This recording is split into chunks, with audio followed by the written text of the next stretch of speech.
அன்பார்ந்த நண்பர்களே, Palestine Israel போர் துவங்கி கிட்டத்தட்ட 299 நாட்களை கடந்துருச்சு. கிட்டத்தட்ட 300வது நாளை நாளைய தினம் கம்ப்ளீட் பண்ண போகுது. ஸோ இந்த சூழலில் தான் நேற்றைய தினம் உங்களுக்கு தெரியும், ஹமாஸுடைய பொலிட் பியூரோ தலைவர் இஸ்மாயில் ஹனியாவை இஸ்ரேலுடைய உளவுத்துறையின் செய்தியின் அடிப்படையில் இஸ்ரேலுடைய துரோகிகள் கோழைத்தனமாக அவரை ராக்கெட் ஏவி கொண்டுட்டாங்க அப்படிங்கிற செய்தியை கேள்விப்பட்டிருப்பீங்க. மிகவும் வருத்தம் அளிச்சிருக்கு உங்களுக்கு. ஸோ அதை தொடர்ந்து இன்னைக்கு அவருடைய இறுதி ஊர்வலம் எங்கே நடந்துட்டு இருக்கு, அவருடைய அடக்கம் எங்கே நடக்க போகுது அப்படிங்கிற செய்திகளை பற்றி பார்ப்போம். மறுபக்கம் இன்னைக்கு மிகப்பெரிய கோபத்தில் ஈரானுடைய சுப்ரீம் தலைவர் ஆயத்துல்லா கொமேனி இஸ்ரேலை நேரடியாக தாக்குவோம் அப்படின்னு சொல்லக்கூடிய ஒரு செய்தியை வெளியிட்டிருக்கிறார். இன்னொரு பக்கம் இந்த தாக்குதலில் ஹூதிக்கள் அன்சாருல்லாக்கள் தங்களையும் இணைத்துக் கொள்ள போகிறோம்னு சொல்லக்கூடிய ஒரு விஷயத்தை பதிவு செய்கிறாங்க. இன்னொரு பக்கம் இஸ்மாயில் ஹனியாவுடைய மகள் மற்றும் மகன் இந்த இரண்டு பேரும் என்ன வகையான ஸ்டேட்மெண்ட்டை முன்வைக்கிறாங்க, அவங்களுடைய உணர்வுபூர்வமான அந்த செயல்பாடு எப்படி இருந்துச்சு அப்படிங்கிற பல்வேறு செய்திகளை குறித்து தான் இந்த காணொலியில் பார்க்க போகிறோம். பார்ப்பதற்கு முன்னாடி நம்ம சேனலை மறக்காமல் சப்ஸ்கிரைபர் செய்து உங்களது உறவினர்களுக்கும் நண்பர்களுக்கும் இந்த செய்தியை பகிருங்க. வாங்க காணொலிக்குள்ளே போவோம். அன்பார்ந்த நண்பர்களே, பலஸ்தீன் இஸ்ரேல் போர் கிட்டத்தட்ட துவங்கி 299 நாளை கடந்துருச்சு. நாளை தினத்தோடு 300 நாள் நிறைவடை போகுது. ஸோ இந்த 300 நாளில் ஹமாஸுடைய வெற்றி என்பது மிக பிரம்மாண்டமாக காணப்பட்டு கொண்டிருக்கிறது. ஆனால் குறிப்பிடத்தக்க சில தலைவர்களை ஹமாஸ் இழந்திருக்கு. ஆனால் எந்த விதத்திலையும் அவர்கள் தலைவர் இறந்துட்டாங்கிறதுக்காக இந்த போர் மட்டுப்படலை. மாறாக இந்த போர் உத்வேகத்தோடு தான் போயிட்டு இருக்கு, நம்மளால பார்க்க முடியுது. ஸோ இந்த அடிப்படையில் தான் இஸ்மாயில் ஹனியாவுக்கு இந்த இஸ்ரேலுடைய ஐடிஎஃப் தீவிரவாத அமைப்பு ஸ்கெட்ச் எப்போ போட்டுச்சுன்னு கேட்டீங்கன்னா, இந்த அமெரிக்காவுடைய பயணத்தில். அமெரிக்காவுக்கு சமீபமாக இஸ்ரேலுடைய பிரதமர் நெத்தன்யாகு விசிட் பண்ணி காங்கிரஸில் பேசினார். கிட்டத்தட்ட 45 நிமிஷம் பேசினார். ஸோ அந்த பேசி முடித்ததில் அவர் அதிகமான வார்த்தை பயன்படுத்தி ஈரான் மற்றும் ஹிஸ்புல்லா கூட தாக்குதல் நடத்தணும் மற்றும் ஈரான் மேலே தாக்குதல் நடத்தணும். ஈரானை ஏன் தாக்குதல் நடத்தணும்னா, ஈரான் தான் டொனால்டு ட்ரம்ப்பை கொலை செய்ய முயற்சி பண்ணிட்டு இருந்துச்சு அப்படிங்கிற ஒரு ட்ரிகர் வார்த்தையை பயன்படுத்தினார். ஸோ அதை தொடர்ந்து அங்கிருந்து வந்த பின்னாடியே அமெரிக்காட்டிலிருந்து பச்சை சிக்னல் கிடைச்சிச்சு, நீங்கள் தாராளமாக போர் செய்யுங்க, அதற்கான ராணுவ தளவாடங்கள் மெட்டீரியல்ஸ் கிட்டத்தட்ட அமெரிக்க துருப்புக்களை கூட நாங்கள் அனுப்புகிறோங்கிற அளவுக்கு அமெரிக்காட்டிலிருந்து அறிவிப்புகள் வந்துச்சு. ஸோ நெத்தன்யாகு மேலும் ஒரு தைரியத்தோடு ஹிஸ்புல்லா கூட போர் செய்யலாங்கிற அதே வேளையில் அங்கிருந்து கிடைத்த மற்றொரு செய்தி, இவர் விடுத்த வேண்டுகோளின் அடிப்படையில் இஸ்மாயில் ஹனியாவை கொலை செய்ய வேண்டும் என்ற செய்தி தான். ஸோ இந்த செய்தி ரகசியமாகவும் இருந்துச்சு. அப்போ அமெரிக்கா போயிட்டு வந்த பின்னாடி தான் இஸ்மாயில் ஹனியாவை டார்கெட் பண்ணுங்கிற முடிவுக்கு இந்த இஸ்ரேல் உளவுத்துறை வந்திருக்கு.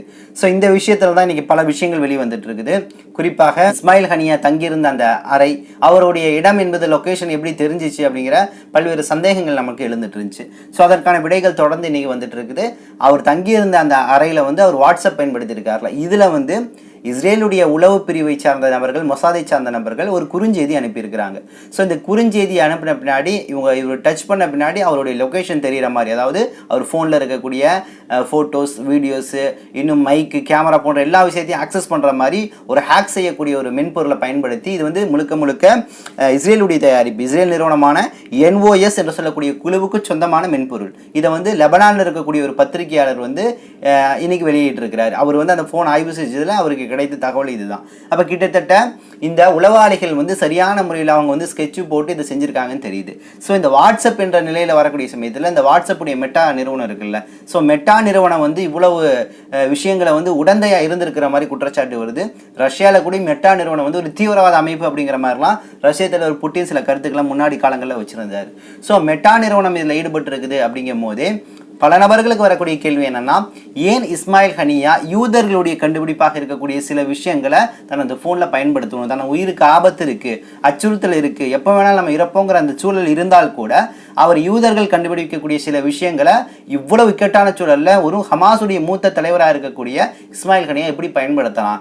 இந்த அடிப்படை விஷயங்கள் தெரியாமல் போச்சாங்கிற சந்தேகங்களை வைக்கிறான். எது எப்படி இருந்தாலும் நம்ம அதை பெருசாக பார்க்க மாட்டோம். இறைவன் நாடினால் அவர் என்ன விரும்பினாரோ அதை இறைவன் கொடுத்துட்டான். ஷஹீதை விரும்பினால் அந்த ஷஹீதை இன்னைக்கு இறைவன் கொடுத்துதான் தான் பார்க்க முடியுது.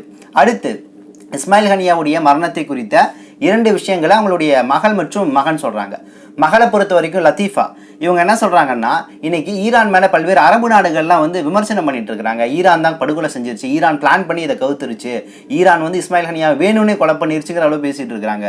நல்லா புரிஞ்சுக்கங்க, அரபு நாடுகள் நீங்க தான் எங்களுக்கு முதல் சொந்தம். ஆனா நீங்க எனது தந்தைக்கு அடைக்கலம் கொடுத்தீங்களா, ராணுவ உதவி செய்தீர்களா, அவர்களுக்கான அரணாக நின்றீர்களா?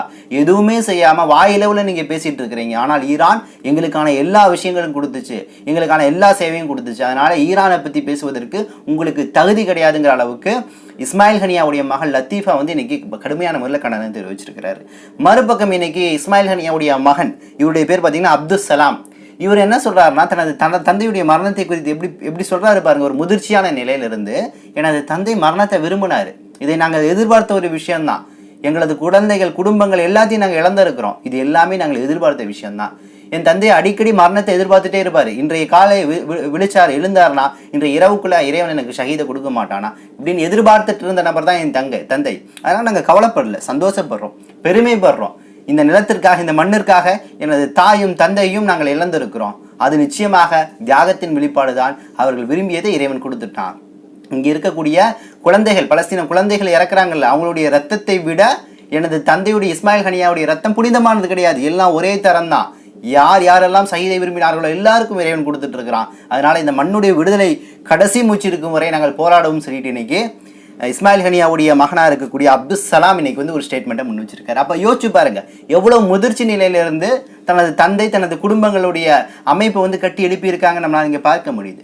ஸோ இன்னைக்கு இவ்வளவு விஷயங்கள் தாண்டி தான் இந்த சம்பவம் நடந்திருக்கு. நிச்சயமாக இதில் மொசாதுடைய சூழ்ச்சி அதிகமாக இருந்திருக்கு அப்படிங்கிற ஒரு செயல்லேருந்து பார்க்க முடியுது. ஸோ இன்னைக்கு இஸ்மாயில் ஹனியாவுடைய இந்த இறப்பை ஒட்டி ஈரானில் 3 நாட்கள் துக்கம் அனுசரிக்க அனுமதிக்கப்பட்டிருக்கு. பொதுவாக இஸ்லாமிய மார்க்க சட்டங்களின் அடிப்படையிலே 3 நாள் ஒரு நபர் துக்கம் செலுத்தலாம். அதாவது தனது உறவினர் இறந்துட்டான்னா அதுக்கு மீறி துக்கம் செலுத்தக்கூடாது. பெண்களாக இருந்தார்கள் என்றால் அதற்கு ஒரு வரையறை இருக்கு. அதுபோல இஸ்லாமிய ஷரியத் அடிப்படையில் 3 நாட்கள் ஈரான் முழுக்க துக்கம் செலுத்த அனுமதி கொடுக்கப்பட்டிருக்குது. அதே போல வந்து அங்கே கம்பங்கள் அரை கம்பமாக அந்த நாட்டுடைய கொடி என்பது இருக்கும் என்ற அறிவிப்பு கொடுக்கப்பட்டிருக்கு. ஒரு முக்கியமான அறிவிப்பு என்னன்னு கேட்டீங்கன்னா, ஆயத்துல்லா கொமேனி இஸ்ரேல் மேல நேரடியான தாக்குதல் நாங்கள் நடத்துவோம்னு சொல்லிட்டு ஐநாவுக்கே கடிதம் எழுதியிருக்கிறாரு. ஐநாவுக்கு எப்படி எழுதியிருக்கிறாருன்னா, வலிக்கு வலி நாங்கள் கொடுக்க போறோம், ரத்தத்திற்கு ரத்தம் நாங்கள் பார்க்க போறோம், அடுத்த தாக்குதல் வலி மிகுந்ததாக இருக்க போதுன்னு சொல்லக்கூடிய ஒரு எச்சரிக்கையை ஆயத்துல்லா கொமேனி முன் வச்சிருக்கிறாரு. மேலும் சொல்றாரு, ஐநாவுக்கு நாங்கள் தெரிவிச்சிட்டோம், இதுல எங்களை எந்த விஷயம் இடைமறிப்பு செய்யாதீங்க, நாங்கள் இயற்கையாக என்ன செய்யணுமோ நீதியின் அடிப்படையில் நாங்கள் அதை திருப்பி கொடுப்போம் அப்படிங்கிற அடிப்படையில் நீங்க முன் வந்து நிற்கிறாங்க. எங்கள் மீது தார்மீக கடமை அப்படிங்கிற அடிப்படையில் வந்து நீங்க முன் நிற்கிறாங்க. ஸோ இன்னைக்கு போர் முனை என்பது மிகவும் உச்சமாக மிகவும் துரிதமாக காணப்படுது அப்படிங்கிற விஷயத்தை நம்மளால பார்க்க முடியுது. இதில் கூடுதலாக ஈரானுடைய IRGC ராணுவம் இன்னைக்கு ஒரு அறிவிப்பு வெளியிட்டிருக்குது.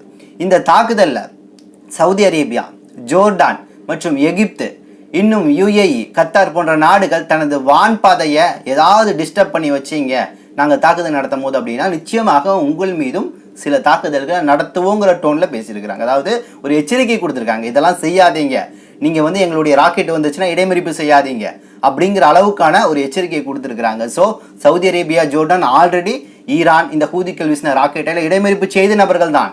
ஸோ இந்த சமயத்தில் இந்த கோபமான நிலையில் அவர்கள் அமெரிக்கா இஸ்ரேலுக்கு சார்புடைய நிலையில் UAE அல்லது சவுதி ஜோர்டான் நாடுகள் ஈடுபட்டுச்சுன்னா நிச்சயமாக அந்த கோபம் நிச்சயமாக இந்த நாட்டின் மீதும் திரும்பும் அப்படிங்கிறதான் எதர்ச்சியான உண்மையாக காணப்படுகிறது. ஸோ கள நிலவரம் இப்படி போயிட்டு இருக்குது. ஸோ இந்த செய்தி அறிவிப்பதற்காகத்தான் இன்னைக்கு ஈரானில் இருக்கக்கூடிய ஒரு பள்ளிவாசல், இந்த பள்ளிவாசலுடைய பேர் கோம், ஈரானுடைய நகரம் கோம்ல இருக்கக்கூடிய ஜாம்கரன் என்று சொல்லக்கூடிய மசூதியில பழிவாங்கும் கொடி என்று சொல்லக்கூடிய சிவப்பு கொடியை இன்னைக்கு டாப்ல ஏற்றி இருக்கிறாங்க. இந்த கொடி ஏற்றப்பட்டு விட்டாலே அது பழிவாங்கி முடியும் வரை அந்த கொடி இறக்கப்படாது.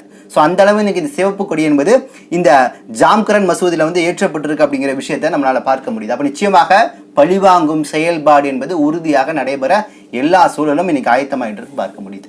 மறுபக்கம் இன்னைக்கு மத்திய கிழக்குல அமெரிக்காவுடைய 12 போர்க்கப்பல்கள் வந்து நிற்குது.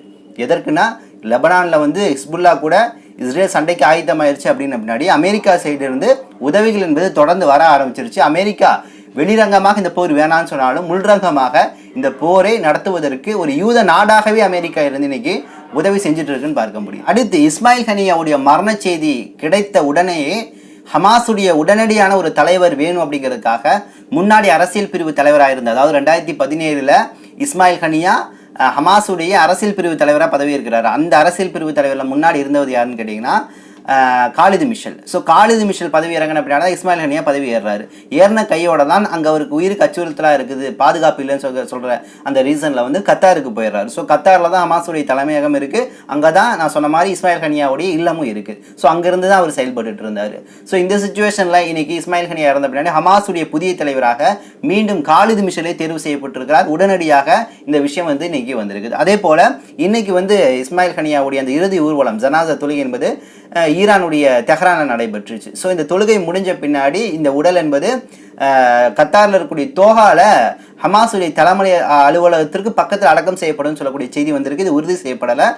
சில நபர்கள் சொல்வது வந்து இல்லை ஈரான்லேயே வந்து தெஹ்ரான்லேயே அடக்கம் செய்யப்படுங்கிற மாதிரி சொல்லப்படுது. ஸோ உறுதியான செய்தி என்பது இன்னைக்கு வரல. ஸோ இன்னைக்கு இந்த ஊர்வலங்கள் மற்றும் இஸ்மாயில் ஹனியாவுடைய இந்த நினைவேந்தல் நிகழ்ச்சிகள் எல்லாமே ஈரான்ல இன்னைக்கு வந்து பல லட்ச மக்கள் முன்னிலையில் நடைபெற்று கொண்டிருக்கு அப்படிங்கிற ஒரு விஷயத்தை பார்க்க முடியுது. இன்னும் சில தகவல்களை திரட்டிக் கொண்டு இன்ஷா அல்லாஹ் விரைவில் வந்து உங்களை சந்திக்கின்றேன். நன்றி. அஸ்ஸலாமு அலைக்கும் வரஹ்மத்துல்லாஹி வபரகாத்துஹு.